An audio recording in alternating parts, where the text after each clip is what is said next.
August 9ಕ್ಕೆ Bima cinema release ಆಗ್ತಾ ಇದೆ.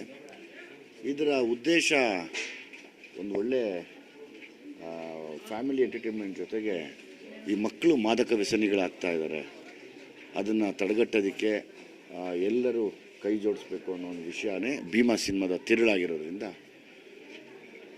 ಇಲ್ಲಿ ಈ ಪವಿತ್ರವಾದ ಕ್ಷೇತ್ರ ಯಾವತ್ತಿದ್ರೂ ವಿದ್ಯಾಭ್ಯಾಸಕ್ಕೆ ಮತ್ತು ಅವರು ಮುಂದುವರಿಯೋದಕ್ಕೆ ಇವತ್ತು ಯಾರು ದೊಡ್ಡ ದೊಡ್ಡ ಆಫೀಸರ್ಗಳಾಗಿದ್ದಾರೆ ಎಲ್ಲರೂ ಇಲ್ಲಿಂದ ಹೋಗಿರೋರೆ.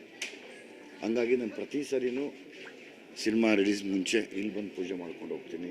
ದೊಡ್ಡವರಿದ್ದಾಗ ಕೂಡ ಬರ್ತಿದ್ದೆ.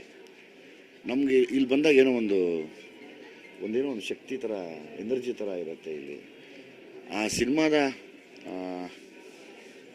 ಪ್ರಮೋಷನ್ ವಿಷಯವಾಗಿ ನಾನು ಯಾವತ್ತೂ ಕಾಲೇಜ್ಗಳಿಗೆ ಹೋಗ್ತಾ ಇರಲಿಲ್ಲ.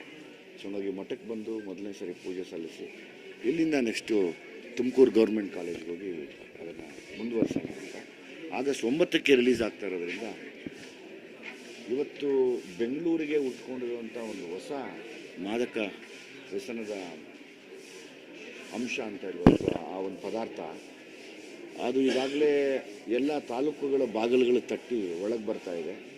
ಅದನ್ನು ತಡೆಗಟ್ಟಬೇಕಾಗಿರೋದು ನಮ್ಮೆಲ್ಲರ ಕರ್ತವ್ಯ. ಯಾಕಂದರೆ ಮಕ್ಕಳ ಭವಿಷ್ಯದ ರೂಪವಾಗಿ. ಹಂಗಾಗಿ ಅದೇ ಬುದ್ಧಿಯವ್ರಿಗೂ ಕೇಳಿಕೊಂಡೆ, ಅವರು ನಮ್ಮ ಸಪೋರ್ಟ್ ಇದೆ. ಅದ್ರ ನಡುವೆ ಎಲ್ಲ ಕಡೆ ಜಾಸ್ತಿ ಆಗಿಬಿಟ್ಟಿದೆ, ಇದು ಒಳ್ಳೆಯ ಉದ್ದೇಶ ಇಟ್ಕೊಂಡು ಮಾಡಿದ್ದಾರೆ ಅಂತ ಕೂಡ ಅವರು ಹೇಳಿದ್ರು.